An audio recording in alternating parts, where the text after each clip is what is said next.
दोस्तों, हमारी सीरीज चल रही है केनेथ एंडरसन की book the call of the man eater और उसकी स्टोरी चल रही है जंगल डेज एंड नाइट्स। पिछले एपिसोड में आपने देखा था कि केनेथ एंडरसन ने एक घटना के बारे में बताया था जब वो शेर का शिकार करने गए थे 15 साल की उम्र में अपने पिताजी को बिना बताए। और जब शेर आया यानी कि टाइगर आया तो उनकी घिग्गी बन गई और उनके शरीर के अंगों ने काम करना बंद कर दिया। ना हाथ काम कर रहा था, ना मुंह काम कर रहा था और ना ही काम कर रहा था दिमाग। और उसके बाद उनकी बंदूक भी छूट के नीचे गिर गई जिस मचान पर वो बैठे थे 12 फीट की हाइट पर। लेकिन टाइगर चला गया और बाद में ये भी अपने फॉरेस्ट रेस्ट हाउस आ गए जहां इनके पिताजी थे। लेकिन इन्होंने अपने पिताजी को कुछ बताया नहीं। अब एक दूसरी घटना के बारे में एंडरसन बताते हैं कि अपने से थोड़ी ज्यादा उम्र के एक लड़के के साथ ये हंटिंग ट्रिप पर गए और उस लड़के का नाम था जेरी बैरो। एक सागर टाउन था, उसके कुछ मील्स आगे एक गांव था। ये वहां गए और ये जो सागर टाउन था ये शिमोगा डिस्ट्रिक्ट में आता था, मैसूर राज्य में।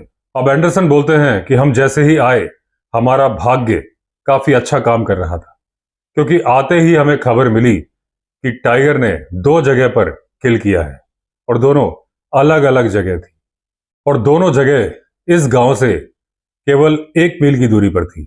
अब कहां जाना है इस बात को पता करने के लिए इन्होंने सिक्का उछाला यानी कि टॉस किया और टॉस में आया कि जो किल पश्चिम दिशा की तरफ है उधर जाना है। वहां पर एक फुल्ली ग्रोन गाय थी जिसे कि टाइगर ने मारा था नाले के पास में। अब नाले के पास में इन्होंने देखा एक छोटी टहनी ऊपर को उग रही थी और इन्हें याद आया कि पिछली बार क्या हुआ था जब ये टाइगर के ऊपर बैठे थे, यानी टाइगर के ऊपर मचान बना के बैठे थे। तब ये 12 फीट की हाइट पर थे और 12 फीट की हाइट तक टाइगर जंप कर लेता है। अब इन्होंने ज्यादा हाइट पर मचान बनवाया, जल्दी ही बैठ गए उस पर। अब जब अंधेरा हुआ तब 2 टाइगर आए, या फिर एक टाइगर था और एक टाइग्रेस। अब वो जो दोनों टाइगर थे वो नाले के ऊपर चल रहे थे, तो जो मचान इन्होंने अपनी समझ से 18 फीट की हाइट पर बनवाया था वो टाइगर से केवल 6 फीट की हाइट पर था, क्योंकि वो 18 फीट नाले की गहराई से नापे गए थे और टाइगर चल रहा था नाले के ऊपर की दीवार पर। अब इस बार इन्होंने पूरी कोशिश करी थी कि ये पूरी सावधानी बरतें, तो जहां लिंगा डली में इन्होंने 12 फीट के ऊपर मचान बनवाया था, इस बार 18 फीट पर बनवाया था। लेकिन फिर भी इन्हें याद आने लगा कि लिंगा डली ही बेहतर था। कम से कम मैं टाइगर से 12 फीट की दूरी पर तो था, यहां तो 6 फीट की दूरी पर हूं। और तब उन्होंने टाइगर पहली बार देखा था खुले जंगल में। लेकिन इस बार इनकी दिमागी हालत पहले से बेहतर थी। पिछली बार तो डर के मारे बंदूक ही छूट गई थी, इस बार बंदूक नहीं छूटी, लेकिन डर अभी भी लग रहा था और गोली मारने की हिम्मत नहीं कर पा रहे थे। इसी तरह की स्ट्रेंज फीलिंग मेरे एक दोस्त के साथ भी हुई थोड़ी ही दूरी पर कुछ साल के बाद, क्योंकि वो भी बिगिनर था। अब एंडरसन बोलते हैं कि उन्होंने कई बार शिकारियों के मुंह से सुना है कि वो गोली नहीं चला पाए क्योंकि वो चला नहीं पा रहे थे। कई बार ऐसा भी सुना है कि वो गोली इसलिए नहीं मार पाए कि वो बुरी तरह से कांप रहे थे। अब यहाँ पे एंडरसन बोलते हैं खुले जंगल में टाइगर को देखना, वो भी ऐसी कंडीशन में जब वो आप पर हमला करने में सक्षम हो, तो जो उसको देख के फील आती है वो बताई नहीं जा सकती और वो फील आप जू में जाके नहीं कर सकते। इस तरह के कई ट्रिप्स एंडरसन के साथ हुए जो काफी फनी साबित हुए। कई बार इनके साथ ऐसे साथी गए जो जंगल को अनकंफर्टेबल बता रहे थे और बोल रहे थे यहाँ पर सुविधाएं नहीं है। कुछ ऐसे थे जो बोलते थे कि मैं तो घर का ही खाना खाता हूं, मैं तो सिर्फ उबला पानी ही पीता हूं, बिना मच्छरदानी के मुझे नींद नहीं आती। और इसके अलावा तीसरी वैरायटी भी थी जो इनके साथ गई। वो ऐसे लोग थे जो 24 के 24 घंटे ट्रैकिंग करना चाहते थे, जंगल में चलना चाहते थे, रुकना ही नहीं चाहते थे। इसीलिए एंडरसन बोलते हैं कि सारे सीरियस शिकार ट्रिप पर मैं अकेले ही जाना पसंद करता हूं, क्योंकि मैंने अपने आप को ढाल लिया है इस तरीके से मैं कहीं पर भी सो सकता हूं, कहीं पर भी कुछ भी खा सकता हूँ। इंडियन फूड हो, यूरोपियन फूड हो, बेरीज हो, अध पका मीट हो, पेड़ की जड़ें हो, मैं कुछ भी खा लेता हूँ। रहा सवाल पानी पीने का, तो कई बार मैंने ऐसे पानी पिया है कि जमीन में गड्ढा खोदा, पानी भरने का इंतजार किया और फिर एक जानवर की तरह मुंह लगा के उस पानी को पिया। कई बार अपने रुमाल से रेत को छान के मुंह में बूंदे टपका टपका के पानी पिया। अब एंडरसन बताते हैं, एक बार की बात है, उनके एक दोस्त जो कि मेजर थे और साथ में थे उनके एक और फ्रेंड, एक डॉक्टर और उनका बच्चा, इन्होंने एक शिकार ट्रिप प्लान किया शिमोगा डिस्ट्रिक्ट में, मैसूर राज्य में। जंगल के अंदर एक फॉरेस्ट बंगलो था और वहां पर ये रहने वाले थे 3 हफ्तों तक।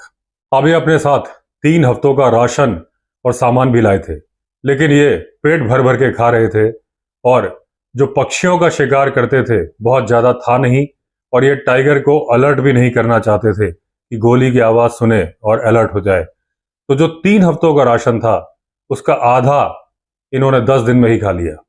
अब जब राशन खत्म होने लगा तब इन्होंने राशनिंग चालू कर दी कि भाई हिसाब से ही खाना है। अब रात का टाइम था, अचानक से इनको सरसराहट की आवाज सुनाई दी। ये अपनी इलेक्ट्रिक टॉर्च लेके पहुंचे तो देखा कि डॉक्टर का बेटा खाना चुरा रहा था। अब उसने एक ब्रेड की स्लाइस चुराई थी, उसके ऊपर कंडेंस्ड मिल्क डाला था और उसके ऊपर शुगर। अब एंडरसन ने कुछ ऐसा किया जो कि सही नहीं था। उन्होंने जोर से चिल्लाया, डॉक्टर डॉक्टर, डाइनिंग रूम में कोई चोर आया है, उठो उठो। अब जो लेसन डॉक्टर ने अपने बच्चे को दिया बहुत जबरदस्त तरीके से जोरदार आवाज में दिया, इतना ज्यादा कि इनको घंटों तक नींद नहीं आई। अब खाने की कमी बहुत ज्यादा महसूस हो रही थी, लेकिन ये एरिया छोड़ के नहीं जा सकते थे क्योंकि इतने दिनों से जो ये लाइव बेट बांध रहे थे, अब उसे टाइगर ने खाना शुरू कर दिया था। हालांकि इनको उसे शूट करने में सफलता नहीं मिली थी, तो इन्होंने डिसाइड किया कि हम लोग आसपास के गांव में जाएंगे और उनसे खाना खरीदेंगे, वो चाहे जिस कीमत पर बेचें। अब पहले दिन डॉक्टर ने अपने बेटे को भेजा, वो वापस आया एक अंडा लेके। अगले दिन डॉक्टर साहब खुद गए तो बड़े ही गुस्से में वापस आए क्योंकि गांव वालों ने बताया था कि उन्होंने यंग साहब को 7 अंडे बेचे थे। जब डॉक्टर ने सवाल जवाब किया तो बच्चे ने कन्फेस कर लिया कि उसे बहुत ज्यादा भूख लगी थी, तो उसने रास्ते में 6 कच्चे अंडे ही खा लिए। अब गांव वालों ने डॉक्टर साहब को बताया कि उनके पास एक्स्ट्रा फूड नहीं है बेचने के लिए क्योंकि उनके पास खुद ही खाने की कमी है। अब अगले दिन गांव में एंडरसन गए तो गांव वालों ने वही बात बताई, ना तो उनके पास मुर्गे हैं बेचने के लिए और ना ही रागी है। अब मेजर का टर्न आया तो मेजर ने कुछ अलग ही किया। उन्होंने गांव में इनविटेशन भिजवा दिया कि सारे लोग फॉरेस्ट बंगलो में आए, यहाँ पर एक फंक्शन ऑर्गेनाइज किया जाएगा और जिसमें होगा डांस, और उस डांस को किया जाएगा मेजर साहब के द्वारा। वैसे तो ये शो फ्री होगा लेकिन बदले में खाना लाना होगा किसी भी तरह का। अब अगले दिन आफ्टरनून से ही गांव के लोग आने शुरू हो गए और वो उकड़ू बैठना शुरू हो गए। करते करते 30 लोग जमा हो गए। अब जब मेजर ने देख लिया कि जितने लोग आने थे लगता है आ चुके, तो मेजर साहब अंदर गए और एक टॉवेल बांध के आ गए और बैक पाइपर की आवाज निकालते हुए बहुत ही बढ़िया डांस किया। जमीन में 2 राइफलें बिछा दी और स्वॉर्ड डांस भी उन्होंने किया। अब सारे लोग ने वो डांस कितना पसंद किया ये तो उन्हें नहीं पता, लेकिन इतना था कोई भी खाने का कोई सामान नहीं लाया था और जो कलेक्शन के लिए उन्होंने बैग रखा था वो खाली था। अब इसी तरह का एक छोटा सा दूसरा इंसिडेंस भी हुआ। ये हुआ था यम्माई डोडी में, कादूर डिस्ट्रिक्ट में। अब इनका बेटा डोनाल्ड और उसका एक दोस्त सोनी, ये लोग गए हुए थे क्योंकि सोनी को देखना था टाइगर। अब एक्साइटमेंट में सोनी सुबह 3 बजे उठ गया और उसने डॉन को भी उठाया कि चलो टॉर्च जला के ट्रैकिंग करते हैं। अब उस दिन काफी ठंड थी और थोड़ी सी बारिश भी हुई थी, तो डॉन ने मना कर दिया कि भाई मुझे तो अपने बेड में आराम ही करना है क्योंकि आराम बड़ी चीज है, मुंह ढक के सोइए। अब एंडरसन से देखा नहीं गया क्योंकि वो लड़का उदास था, तो एंडरसन ने कहा चलो मैं चलता हूं तुम्हारे साथ। अब ये लोग चल पड़े। सोनी .405 राइफल कैरी कर रहा था और एंडरसन 5 सेल वाली टॉर्च, जिसको बार बार जगह जगह घुमा रहे थे। इस उम्मीद में कि क्या पता कहीं से टाइगर की चमकती हुई आंखें दिख जाए। अब बड़ी जल्दी ये लोग ऐसी जगह पहुंच गए जहां से एक वाटर चैनल जा रही थी, जो कि बड़े तालाब की तरफ से आती थी, जिसको बोलते थे मड्डाक टैंक। और उस टैंक की दूरी थी 4 माइल्स पर। तो इन लोगों ने चलना शुरू कर दिया मड्डाक टैंक की तरफ। अब बारिश होनी तो बंद हो गई थी, लेकिन ठंड बेतहाशा थी। अब आधे रास्ते तक ये पहुंचे थे तो टॉर्च की रोशनी में इन्हें दूसरी तरफ से लाल आंखें दिखने लगी।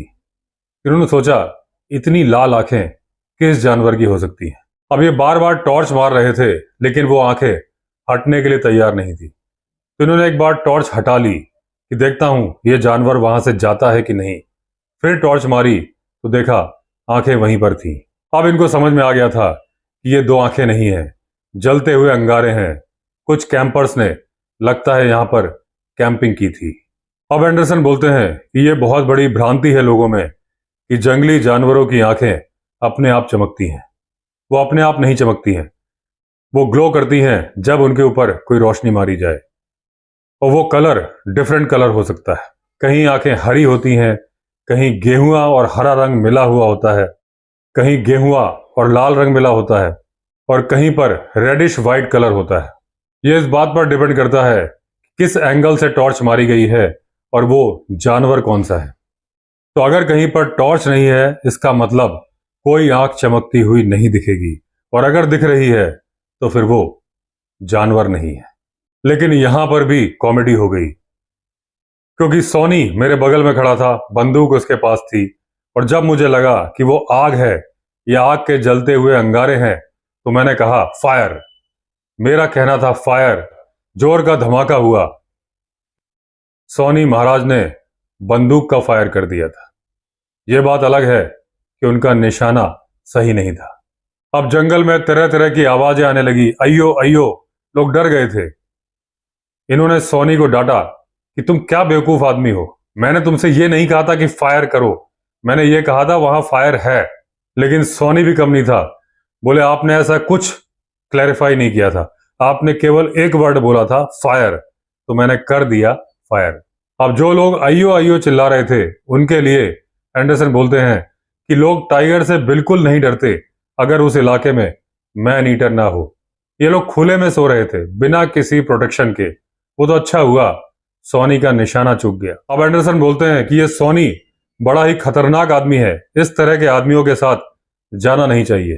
अब इसी तरह के लोगों के साथ एक बार एंडरसन शिकार पर जा रहे थे, निकले सुअर के शिकार के लिए, क्योंकि खाने की कमी हो गई थी, तो इनको मीट की आवश्यकता थी। उस दिन बारिश हुई थी और इनको पूरी उम्मीद थी कि कोई सुअर निकल के आएगा और किसी भी वक्त इनका सामना हो सकता है सुअर से।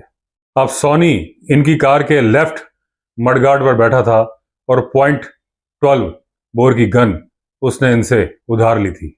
और एक और फ्रेंड बासिल जोन्स कार के पीछे की तरफ बैठा था, उसके हाथ में भी थी शॉटगन। गाड़ी एंडरसन चला रहे थे और डोनाल्ड बोनट के आगे की तरफ बैठा था। इनके पास कोई सर्च लाइट नहीं थी, क्योंकि सर्च लाइट जंगल में अलाउड नहीं थी। तो उन्होंने डिसाइड किया था गाड़ी की हेडलाइट के सामने से जो भी जानवर निकलेगा उसे गोली मारेंगे। तभी गाड़ी की रोशनी के सामने से एक जंगली सुअर निकला। रोशनी में अच्छा खासा दिख रहा था, लेकिन सोनी ने देखा ही नहीं। पक्का वो सपनों की दुनिया में खोया हुआ था। अब ये सारे चिल्लाए शूट, लेकिन सोनी ने शूट नहीं किया। अब इन्होंने तरह तरह के नाम रख दिए सोनी के, और यह भी कहा नए नाम के लिए तैयार रहना। अब 1 मील आगे चले थे तो एक जंगली सुअर फिर निकला। इस बार सोनी ने देख लिया, लेकिन फायर करने में देरी कर दी। बासिल जोन्स जो पीछे खड़ा था, उसने इनके सर के ऊपर से फायर किया, लेकिन फायर पहले गिर गया, क्योंकि गाड़ी हिल रही थी। शायद इस वजह से निशाना चूक गया। तभी एक क्रैक की आवाज आई और जो रेडिएटर था उसके ऊपर का मेटल निकल के बाहर आ गया, क्योंकि जो शॉटगन के छर्रे थे कुछ रेडिएटर पर भी लग गए थे। अब सोनी तरह तरह के इशारे करने लगा कि गाड़ी रोको, गाड़ी रोको। अब इन्हें लगा कि बासिल जोन्स ने जो शॉट मारा था, लगता है कुछ छर्रे जंगली सुअर को लग गए हैं और सोनी ने उसे देख लिया। अब सोनी जब तरह तरह के इशारे कर रहा था, फिर उन्होंने जल्दी से ब्रेक मारा। सोनी दौड़ता हुआ गाड़ी के सामने से घूम के आया और बंदूक इनको पकड़ाई कि ये लो अपनी बंदूक, ये खराब है, अपने आप ही चल जाती है, मैंने चलाई भी नहीं और आपके रेडिएटर पे जाके लग गई और उसकी कैप को टुकड़े टुकड़े कर दिया। इन्होंने कहा जरा बंदूक दिखाओ। बंदूक खोल के देखा तो दोनों की दोनों गोलियां सही सलामत थी। हुआ यह था कि जब जॉन बॉसिल ने ऊपर से गोली चलाई थी वो सोनी को मालूम नहीं चला था और उधर कुछ छर्रे लग गए थे रेडिएटर की कैप में, तो सोनी को लगा कि ये बंदूक जो उसके हाथ में है ये ही अपने आप चल चुकी है। अब एंडरसन बोलते हैं कि ये वाला इंसिडेंस फनी था, इसके बाद वाला और ज्यादा फनी था। लेकिन दोस्तों और ज्यादा फनी वाला अगले एपिसोड में करेंगे। अगर आपने चैनल सब्सक्राइब नहीं किया है तो चैनल सब्सक्राइब कर लीजिए। चलिए फिर मिलते हैं अगले वीडियो में, तब तक के लिए all the best. Vande Mataram.